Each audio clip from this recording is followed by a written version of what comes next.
a crossing guard, an unsteady stranger, a family tree with missing branches. Mark Thompson expected another routine afternoon at Lincoln Elementary, kids streaming out, parents rushing by, the familiar rhythm of whistles and stop signs. But when he spotted the elderly man on the far side of the crosswalk, leaning heavily on his cane and scanning the busy intersection with uncertain eyes, something made Mark abandon his post for just a moment. "Let's get you across safe," he called out, jogging over with his arm extended. The man's grateful smile was warm, his handshake surprisingly firm, despite the tremor in his fingers. What should have been a 30-second assist turned into a 10-minute walk, then a coffee invitation, then a photograph that made Mark's world tilt on its axis.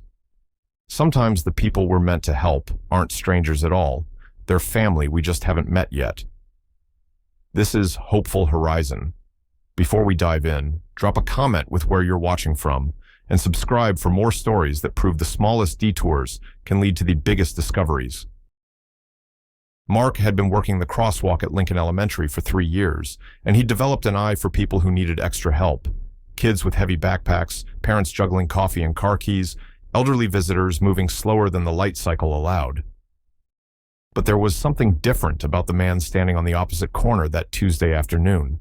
The stranger was probably in his 70s, distinguished-looking with silver hair and a well-pressed cardigan, despite the warm September weather. His wooden cane wasn't just decorative, he was clearly relying on it, and his gaze kept darting between the crosswalk signal and the stream of after-school traffic with visible anxiety. Mark held up his stop sign with authority, bringing the line of cars to a halt. "Sir," he called across the intersection, "take your time, I've got you covered." The elderly man's face lit up with relief as he began his careful journey across the asphalt. Mark met him halfway, extending his arm for support. "I'm fine, son," the man said with a slight chuckle, though his grip on Mark's elbow was firm. "Just a bit slower these days than I used to be. These old legs don't move like they did when I was your age." Mark matched his pace perfectly, unhurried despite the growing line of cars. "No rush at all. I've got all the time in the world. That's what I'm here for." As they walked, Mark noticed the man's careful, deliberate steps, the way he tested each footfall before committing his full weight. There was dignity in his movements, despite the obvious struggle, and Mark found himself wondering about the stories those careful steps had carried over the decades. "Beautiful school," the man observed, nodding toward the brick building where children were still streaming out in small groups. "I went to elementary school just a few blocks from here, though that building's been torn down for 20 years now." "You're from around here originally?" Mark asked, genuinely curious. "Born and raised, though I moved away for work when I was young, came back about 5 years ago to retire. Funny how a place can change so much and still feel exactly the same." They reached the sidewalk safely, but instead of the quick goodbye Mark expected, the elderly man paused, looking around with obvious confusion. He turned slowly in a half circle, his cane tapping against the concrete as he scanned the street. "Everything okay?" Mark asked, though he was already preparing to help however he could. The man's laugh was self-deprecating. "Well, this is embarrassing. I could have sworn I parked right around here, but..." He gestured vaguely down the street. "Memory isn't quite what it used to be, I'm afraid." Mark glanced back at his crossing guard post. School had officially ended 15 minutes ago, and the last stragglers were already climbing into cars or boarding buses. His supervisor wouldn't mind if he stepped away for a few extra minutes. "Which way do you think you walked from?" Mark asked. "I can help you look." "You don't need to trouble yourself, son. I'm sure it'll come to me." But something in the man's voice, a note of uncertainty that went deeper than simple forgetfulness, made Mark's decision easy. "It's no trouble at all. Besides, I could use the walk after standing in one spot all afternoon." They began strolling down Maple Street, the elderly man moving with more confidence now that he wasn't navigating traffic. As they walked, he began to share fragments of his history with the easy openness of someone who'd spent years living alone. "I grew up just a few streets over from here," he said, pointing with his cane toward a residential area Mark knew well. "My family had a little house on Oak Street. Probably gone now, knowing how this neighborhood's been developed. My parents, my sister, my cousin Margaret, who lived with us after her parents died in that factory fire back in '58. Mark's attention sharpened. His own grandmother had lived on Oak Street as a child, though she'd rarely talked about those early years. Margaret was like another sister to me, the man continued, his voice softening with memory. Sweetest girl you'd ever meet, always trying to keep me and my sister out of trouble. She got married young, moved away when I was still in high school. Lost touch after that, you know how it happens. Different times then, harder to keep up with people once they moved on. They turned the corner onto Pine Street, still searching for the man's car. Mark found himself genuinely enjoying the conversation, the way the stranger's stories painted pictures of a neighborhood that existed decades before Mark had arrived. Margaret had this laugh, the man said suddenly, smiling at some private memory. Sounded like wind chimes, my mother used to say. She'd get these dimples right here. He touched his own cheek. And her whole face would light up. Wonder whatever happened to her. Probably has great-grandchildren by now. Something familiar tugged at the edge of Mark's consciousness, though he couldn't quite place what. They found the car, finally, a well-maintained sedan parked beneath an old elm tree on Pine Street.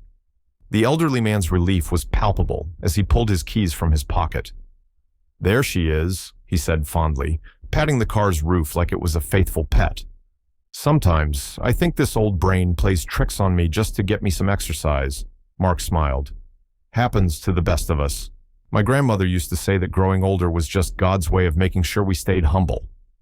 The man's eyes crinkled with genuine warmth. Your grandmother sounds like she was a wise woman.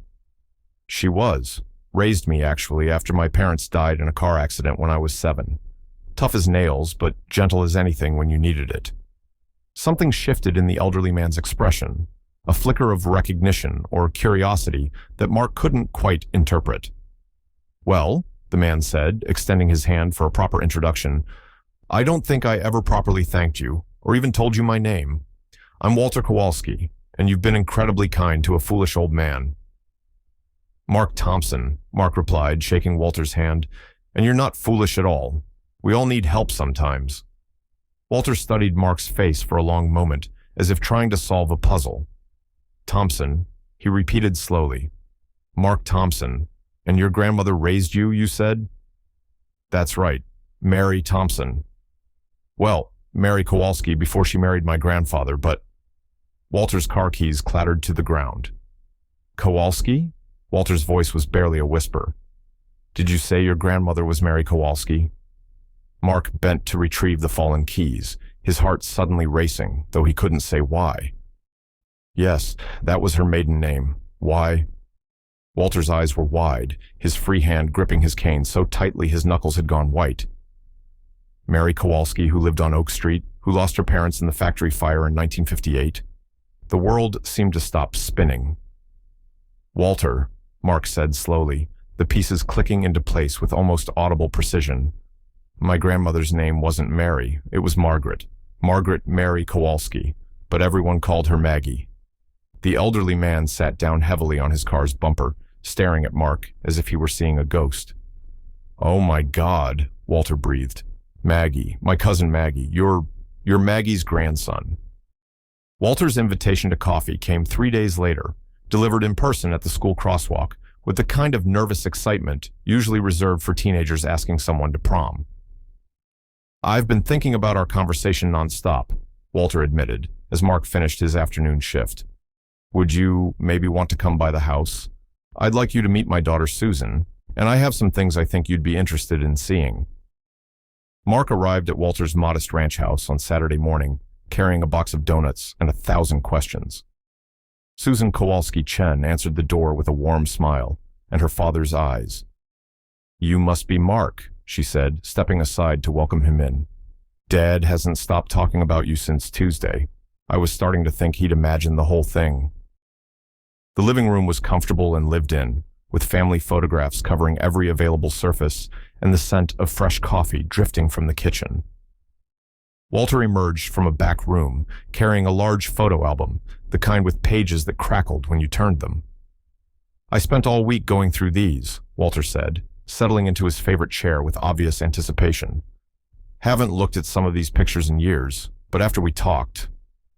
He opened the album to a page near the beginning, his finger finding a black and white photograph that made Mark's breath catch. There, Frozen in time was his grandmother as a young woman, maybe 17 or 18, standing in front of a modest house with her arms around two other teenagers. Her smile was radiant, her dimples exactly where Walter had described them, and she wore a sundress that Mark recognized from other photographs his grandmother had kept on her dresser.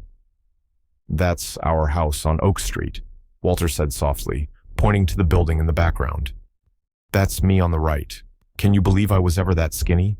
And that's my sister Dorothy, and in the middle—" "That's Grandma Maggie," Mark finished, his voice hoarse with unexpected emotion. Susan leaned forward, studying the photograph with new interest. "She's beautiful. You have her eyes, you know. The same shape, anyway." Walter turned the page, revealing more photographs. Maggie helping with household chores, Maggie and Walter building a snowman, Maggie in a high school graduation cap and gown, beaming with pride and possibility. "She was the best of all of us," Walter said quietly. "When her parents died, my folks took her in without a second thought, but she was never a burden. If anything, she kept the rest of us in line, helped with cooking, looked after Dorothy and me when we were sick, always had a kind word for everyone." Mark picked up the album, studying his grandmother's young face. "She never talked much about her childhood. I knew she'd lost her parents young, and I knew she had cousins she'd lost touch with, but she always seemed to focus on the future instead of the past." "That was Maggie," Walter said with a fond smile. "Always looking ahead, always believing things would work out for the best. Even when she was grieving, she'd find ways to help other people feel better." Susan disappeared into the kitchen and returned with a manila folder. "Dad, show him the letters." Walter's face colored slightly. "I kept a few of the letters she sent after she moved away. I was young, probably had a bit of a crush, if I'm being honest. She wrote about meeting your grandfather, about the wedding, about buying their first house. And then—" He trailed off, looking suddenly older. "Then what?" Mark prompted gently. "Then life got in the way. I got married, started my own family, moved to California for work. Maggie's letters became Christmas cards, then the Christmas cards stopped coming. By the time I realized how much time had passed, I didn't even know how to find her again." Susan pulled a Christmas card from the folder, one that Mark recognized instantly. It was from the boxed set his grandmother had bought every year, featuring a winter scene with gold lettering. "This was the last one we got," Walter said. 1987. She wrote that her son and daughter-in-law had died in an accident, that she was raising their little boy now. She said his name was Mark, and that he had her father's stubborn streak, but her mother's gentle heart. Mark's eyes burned with unshed tears. "She died when I was in college. Cancer. I never knew she'd been trying to keep in touch with family all those years." "Oh, Mark," Susan said softly, reaching over to squeeze his hand. "She sounds like she was wonderful." Walter closed the album carefully, but kept one photograph out, the picture of the three teenagers in front of the Oak Street house. "I want you to have this," he said, offering it to Mark. "Maggie would have liked knowing that her grandson was out there helping people just like she always did." Mark accepted the photograph with reverent hands, studying the faces of his grandmother and the cousins he'd never known existed. "I can't believe this is real. All this time, we've been living in the same town, probably passing each other on the street." "But we found each other eventually," Walter said with quiet satisfaction. "Maggie always said things happened for a reason, even when we couldn't see the reason right away." Mark Thompson went to work on Tuesday morning thinking he was just a crossing guard, helping kids get safely to their cars. He had no way of knowing that the trembling hand he steadied would belong to family, that the confused stranger he walked to his car would turn out to be the keeper of his grandmother's earliest memories. Walter Kowalski wasn't looking for relatives when he parked too far from the school. He was just an elderly man trying to visit his old neighborhood, fighting the limitations of age and the tricks his memory had started playing. He had no way of knowing that the kind young man with the gentle eyes and patient smile carried his cousin's DNA, her stubborn streak, her gentle heart. And Maggie?